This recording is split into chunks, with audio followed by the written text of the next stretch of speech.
Baik, Assalamualaikum warahmatullahi wabarakatuh. Selamat malam buat Firman Ardiansyah dan rekan-rekan sekalian. Perkenalkan, nama saya Diratno Putra dengan NIM M04324188 dari Paralel 3 Desain Pengalaman Pengguna. Oke, pada kesempatan kali ini saya akan mempresentasikan laporan akhir proyek saya, yaitu berupa solusi transparansi antrian buku digital Urbusnas, atau yang saya formulasikan sebagai sebuah konsep solusi bernama Antrepus. Oke, sebelum masuk ke detail teknisnya, mari kita bedah dasar filosofis dari proyek ini dengan satu pertanyaan krusial. Mengapa proyek ini esensial untuk dilakukan? Aplikasi perpustakaan digital nasional kita, atau bisa disebut dengan IPUNAS ini, memiliki sebuah masalah pengalaman pengguna atau user experience. Nah, masalah ini menurut saya sangat mendasar pada sistem pengiriman bukunya, terutama ketika sebuah buku populer seperti novel Bumi karya Terelie ini sudah habis dipinjam oleh pengguna lain, aplikasi langsung memasukkan pengguna baru dalam sistem dasar tunggu atau antrian. Namun, antrian ini berjalan di dalam sebuah ruang hampa data. Pengguna sama sekali tidak diberikan informasi mengenai berapa jumlah orang yang mengantri di depan mereka dan berapa lama estimasi waktu yang dibutuhkan sampai buku tersebut siap dibaca. Mengapa ketiadaan data ini berbahaya bagi pengguna? Ketidakpastian informasi ini memicu sebuah dampak psikologis yang nyata, yang di dalam dunia akademis kita sebut sebagai academic anxiety atau kecemasan akademik. Target pengguna utama kami adalah user persona bernama Rangga, seorang mahasiswa aktif usia 20 tahun, yang memiliki karakteristik jadwal kuliah yang padat dan tingkat ketergantungan yang sangat tinggi terhadap literatur digital untuk menyelesaikan tugas-tugas kuliahnya. Rangga bergerak di bawah tekanan tenggat waktu atau deadline yang sangat ketat. Ketika sistem memaksa Rangga menunggu tanpa kejelasan waktu, Rangga kehilangan kendali atas manajemen waktunya. Dia tidak bisa mengambil keputusan teknis yang rasional, apa saya harus bertahan mengantri di aplikasi ini, atau saya harus keluar rumah untuk meminjam secara buku fisik di perpustakaan konvensional. Akibatnya, efisiensi belajar yang menurun akibat kecemasan yang tidak perlu. Secara teoritis, rancangan proyek ini didasarkan pada salah satu pilar paling fundamental dalam interaksi manusia dan komputer, yaitu prinsip pertama dari 10 usability heuristic oleh Jacob Nielsen tahun 2020 yang berjudul Visibility of System Status. Teori ini menegaskan bahwa sistem yang baik wajib memberikan informasi yang transparan dan real time kepada pengguna mengenai apa yang sedang terjadi di balik layar. Aplikasi Pusna saat ini secara nyata melanggar batasan tersebut, dan Antrepus hadir untuk merekonstruksi interaksi tersebut menjadi lebih manusiawi. Bisa dilihat di layar ini, seperti yang tadi saya sebutkan, yang saya analisis adalah solusi transparansi antrian buku digital di prosesnya. Nah, pada sebelah kiri saya cantumkan, saya di sini untuk analisis usability testingnya, saya fokus pada tiga tugas utama. Yang pertama itu mengantri buku yang stoknya habis. Kemudian task kedua adalah memantau jumlah pengantri dan estimasi waktu di halaman profil. Dan yang ketiga adalah mengakses langsung halaman membaca secara instan melalui push notification otomatis saat masa tunggu berakhir. Di sebelah kanan layar ini adalah contoh gambar hasil redesign dari proyek yang saya buat. Gambar ini menampilkan termuka rekan trainer yang tadi pada task 2 untuk menguji efektivitas solusi transparansi data. Nah, lanjut ke slide selanjutnya. Di sini ada deskripsi singkat teksnya. Yang pertama, ada teks pertama itu direct borrowing, di mana persiapan diminta mencari dan meminjam buku fiksi yang berstatus antri. Kemudian teks kedua masih eh, sama seperti sebelumnya, maksudnya masih memantau atau memonitor antriannya. Kemudian yang ketiga itu proactive trigger, yaitu dia akan membaca buku ketika mendapatkan push notification dari sistem seperti itu. Oke, target usernya di sini seperti yang dijelaskan tadi dari sudah dirangkum dalam satu user persona yang bernama Tangga. Oke. Tujuan utamanya di sini yang pertama tentu saja mewujudkan transparansi satu sistem. Yang kedua mereduksi kecemasan akademik yaitu academic anxiety dan meningkatkan efisiensi akses melalui alur proaktif. Oke, usability dan goals-nya di sini usability-nya efektif yaitu pengguna berhasil mendapatkan informasi jumlah antrian yang dalam estimasi waktu yang akurat tanpa kebingungan, efisien, meminimalkan langkah navigasi, safe, mencegah eh, menunggu tanpa kepastian, learnable, gampang, mudah dipahami oleh pengguna baru, memorable, letak informasi antrian di bawah cover, mudah diingat saat pengguna membuka kembali aplikasi di lain waktu. Sedangkan untuk UX goal-nya sini ada empat, ada satisfying, yaitu memberikan rasa puas, helpful, fitur estimasi waktu benar-benar menjawab kebutuhan mahasiswa, engaging, yaitu membuat pengguna tersedia, dan motivating, habis kepastian, waktu motivasi mahasiswa untuk tetap mengantri. Nah, disability dan disaster goal ini saya susun berdasarkan Sharp, Rogers, and Friese Interaction Design tahun 2019. Oke, masuk ke metodenya. Mengapa pendekatan metodologi riset tertentu yang diaplikasikan mengapa pendekatan metodologi riset tertentu yang diaplikasikan dalam proyek ini untuk mengurai benang kusut dari masalah psikologis pengguna, saya menerapkan metode open-ended interview atau wawancara terbuka, yang mana merujuk pada standar metodologi riset pengguna dari Nielsen Norman Group. Mengapa bukan riset kuesioner kuantitatif biasa? Karena kecemasan, frustasi, dan pola pengambilan keputusan mahasiswa adalah aspek kualitatif yang mendalam. Wawancara terbuka memberikan kebebasan bagi partisipan untuk mengekspresikan pain point emosional mereka secara alami tanpa disetir oleh pilihan ganda. Sehingga saya dapat menangkap narasi realitas yang dialami oleh personal Anda secara utuh. Melalui proses sintesis data yang mengacu pada kerangka kerja di design thinking, toolbox, lyric, link, dan lever, saya merumuskan pertanyaan pemandu How might we atau HMW sebagai landasan perancangan solusi. How might we menyediakan informasi progres antrian yang informatif bagi Rangga sehingga kebutuhan akan kepastian waktu dan transparansi data terpenuhi. Untuk menjawab HMW tersebut, proyek ini membatasi ruang lingkup analisisnya pada 3 skenario utama yang berkesinambungan, yang kita sebut sebagai taks yang dianalisis. Nah, balik ke slide yang tadi. Oke, rasanya ini yang pertama view action, yaitu menguji bagaimana pengguna memulai proses awal mengantri sebuah buku digital yang sedang habis stoknya di dalam halaman katalog utama.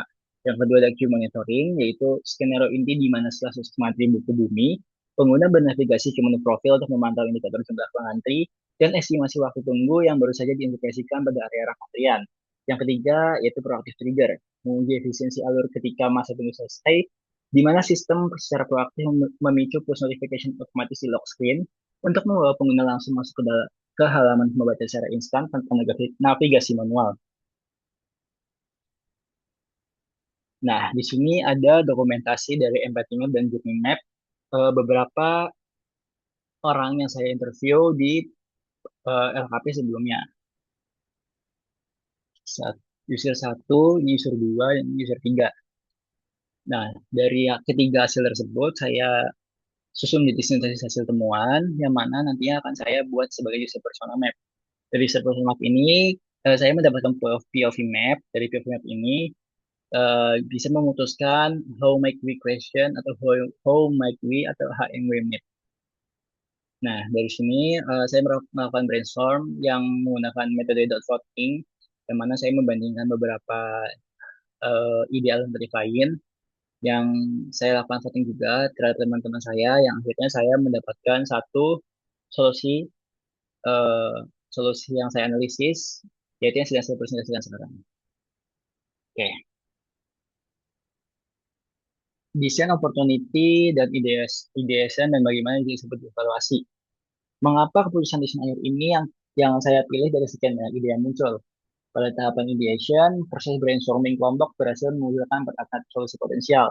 Namun sebagai desainer pengalaman pengguna, kita wajib mengevaluasi setiap ide secara kritis menggunakan impact effort metric serta penyelarasan terhadap esensi produk. Oke, yang pertama di sini ada Q dashboard terpusat. Kelebihannya monitoring semua antrian di profil, kekurangannya butuh navigasi manual. Alternatif kedua yaitu dari live queue number, skalanya prioritas. Transparansi posisi antrian sangat real time, butuh layout teks yang rapi. Push notification sebagai pendukung, itu pangkas navigasi secara instan, kurang efektif tanpa ada data estimasi. Transparansi yang keempat, estimasi waktu otomatis yang merupakan salah prioritas, kepastian jadwal untuk kerja deadline, poin plusnya, poin minusnya adalah perlu kalkulasi algoritma yang kompleks. Oleh karena itu, solusi final yang dieksekusi adalah penggabungan fitur estimasi waktu dan jumlah antrian terorganisir didukung oleh proaktif push notification. Dalam mengimplementasikan solusi ini, saya menerapkan prinsip Information Architecture atau IA dari Louis Rosenfeld dan Peter Morville. Saya menolak menempatkan data ini di tempat yang tersembunyi. Data krusial seperti estimasi 3 sampai 4 hari lagi dan 1256 antrian diletakkan secara eksplisit langsung pada kartu buku di halaman nama antrian di bawah menu profil sesungguhnya. Penempatan ini memastikan tingkat keterbacaan yang tinggi atau high discoverability dan meminimalkan beban kognitif atau cognitive load mahasiswa saat mencari status buku mereka.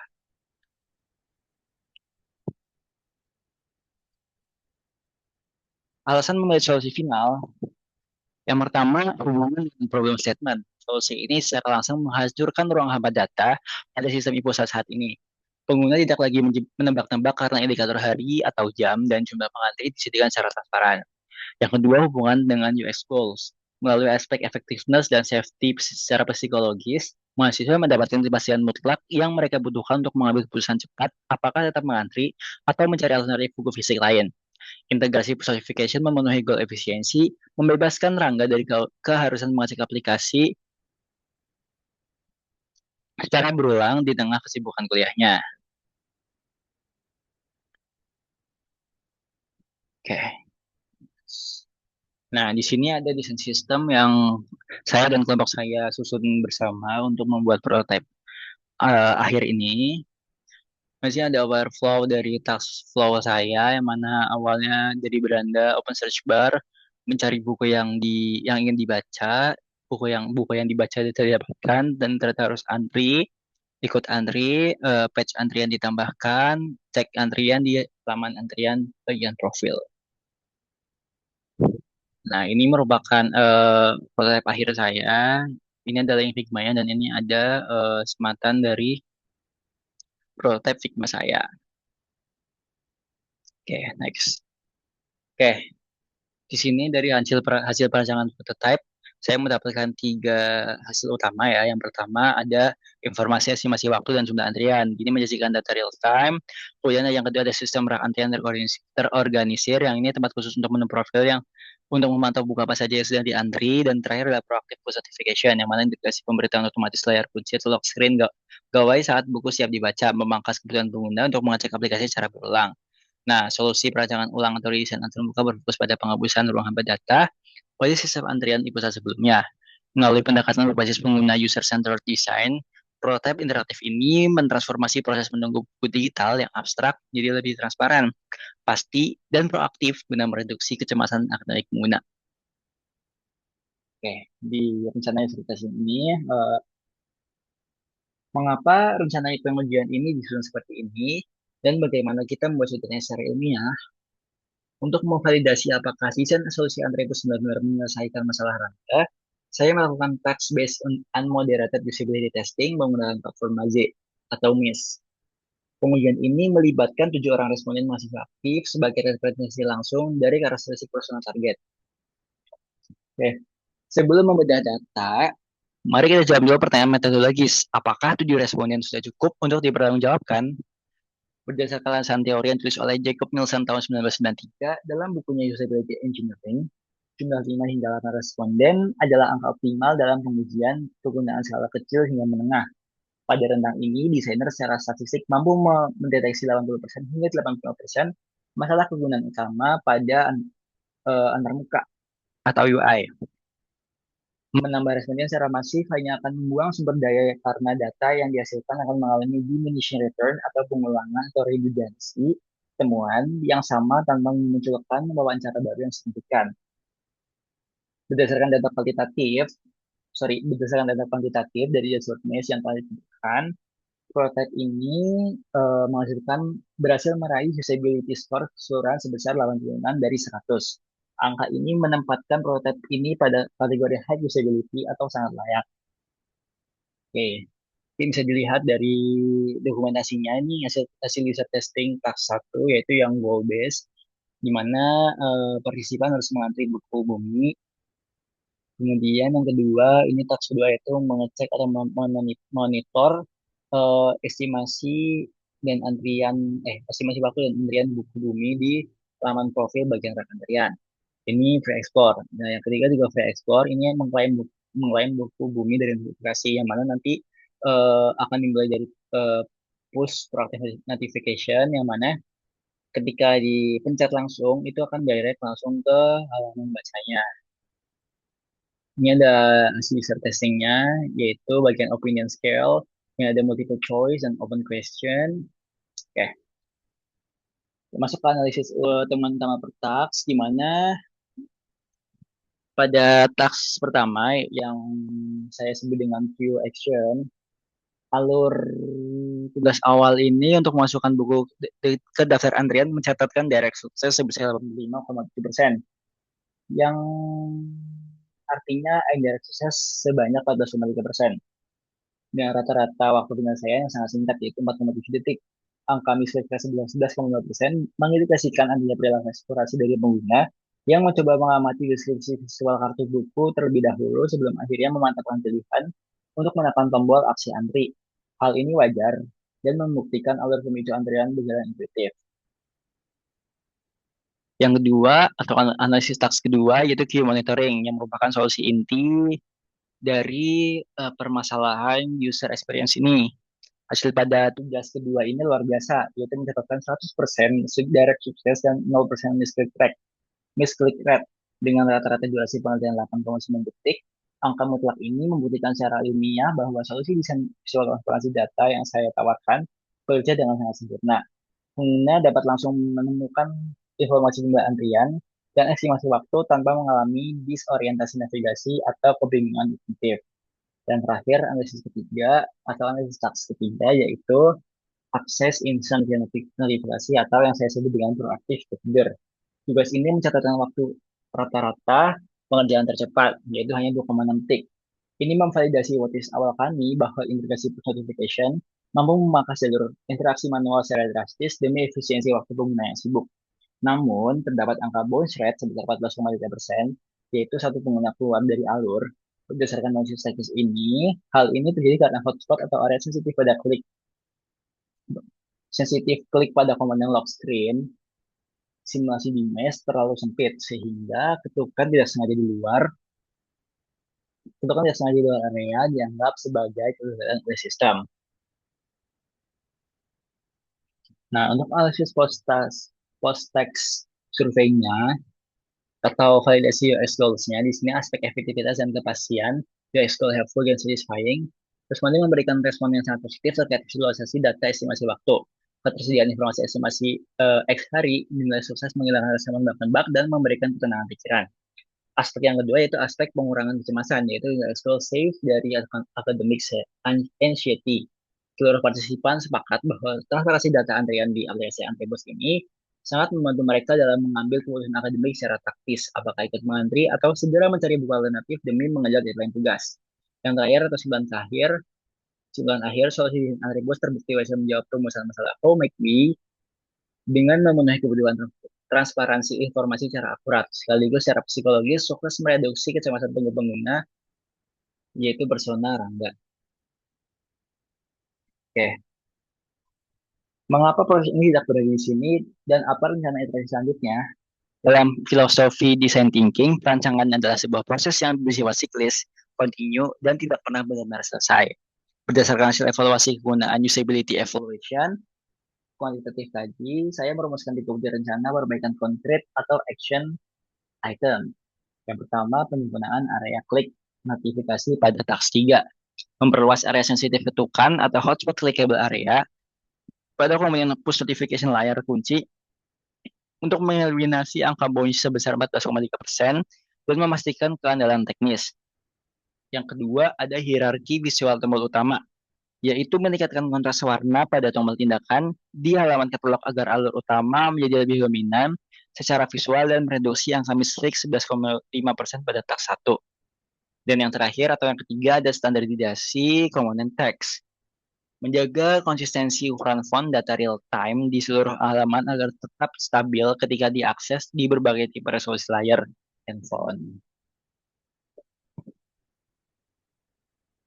Masuk ke diskusi dan kesimpulan, jika kita mengacu pada buku teks akademis standar industri dari Sharp, Roger, and Price tahun 2019 yang berjudul Interaction Design Beyond Human Computer Interaction, kesuksesan sebuah produk digital diukur dari pemenuhan usability goals dan UX goals.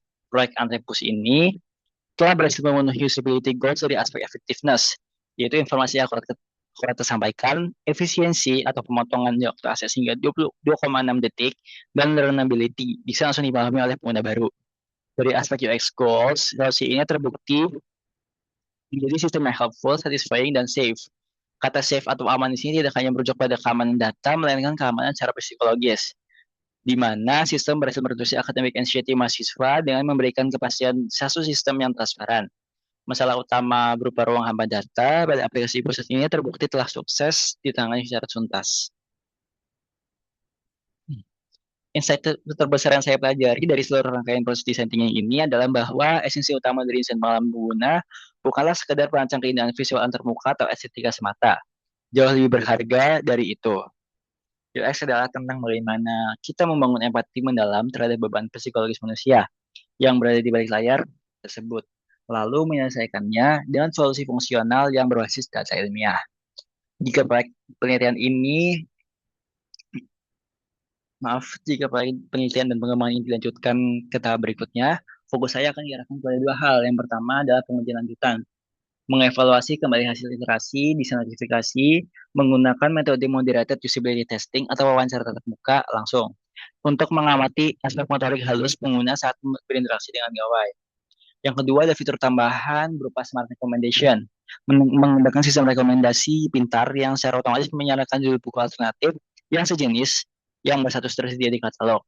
Apabila masih waktu tunggu pada buku utama dinilai terlalu lama bagi batas tenggat waktu mahasiswa, maka fitur ini menurut saya akan cukup berguna. Oke, demikian pemaparan presentasi proyek akhir di pengguna dari saya. Kurang lebih ya mohon maaf, saya sangat terbuka untuk menantikan diskusi bersama teman-teman di kesempatan selanjutnya. Terima kasih. Wassalamualaikum warahmatullahi wabarakatuh. Selamat malam.